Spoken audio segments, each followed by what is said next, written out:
ആർമിക്കാരെ സൂക്ഷിക്കുക. നിങ്ങൾ പെടുത്താൻ വേണ്ടിയിട്ട് ഒരു കൂട്ടം ഇൻവെസ്റ്റ്മെന്റ് പ്ലാൻസുമായിട്ട് കുറേ പേര് ഇറങ്ങിയിട്ടുണ്ട്. ഈ കമ്പനിയുടെ പേര് മുന്നേ ഞാൻ പറഞ്ഞിരുന്നു ക്യൂനെറ്റ് എന്നാണ്. പക്ഷേ ഈ ക്യൂനെറ്റ് എന്ന പേര് നിങ്ങൾ ആദ്യം ഒന്നും കേൾക്കാൻ പോകുന്നില്ല. നിങ്ങൾ ഈ ഒരു കമ്പനിയിൽ ജോയിൻ ചെയ്തതിന് ശേഷം 2-3 മാസങ്ങൾക്ക് ശേഷം ഈ ക്യൂനെറ്റ് എന്ന പേര് ഉള്ള ഈ ഒരു കമ്പനിയിലാണ് നിങ്ങൾ ജോയിൻ ചെയ്തിട്ടുള്ളത് എന്നറിയുക. അതുവരെ ഇത് ഇൻവെസ്റ്റ്മെന്റ് പ്ലാൻ ആണ്, വേറെ പല ബിസിനസിന്റെ പേരും പറഞ്ഞിട്ടായിരിക്കും നിങ്ങൾ ഇതിൽ ജോയിൻ ചെയ്യിപ്പിക്കുക. ഇത് എന്തുകൊണ്ടാണ് ഒരു ആർമിക്കാരനെ അല്ലെങ്കിൽ ഫോക്കസ് ചെയ്യാനുള്ള മെയിൻ കാരണം എന്ന് പറഞ്ഞാൽ, ഈ ആർമിക്കാരുടെ പ്രത്യേകത പറഞ്ഞാൽ ഇവർക്ക് വേറെ ബിസിനസ് ചെയ്യാനുള്ള പെർമിഷൻ ഇല്ല.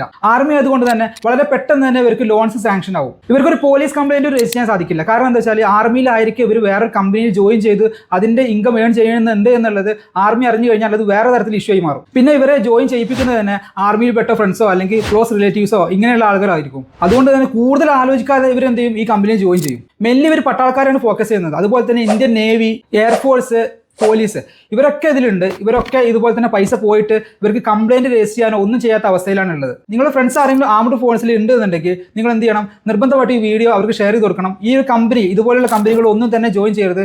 ജോയിൻ ചെയ്യുന്നതിന് മുന്നേ എന്ത് ചെയ്യണം, ഒരു ചാർട്ടേഡ് അക്കൗണ്ടന്റ് അല്ലെങ്കിൽ പ്രോപ്പറായിട്ട് ടാക്സ് കൺസൾട്ടന്റിന്റെ കൺസൾട്ടേഷൻ എടുത്തതിന് ശേഷം മാത്രം നിങ്ങൾ ജോയിൻ ചെയ്യുക. ഇതുപോലെ ഇൻട്രസ്റ്റിംഗ് ആയ വീഡിയോസ് ഫോളോ ചെയ്യൂ. Thanks for watching my video. It's me pies mom.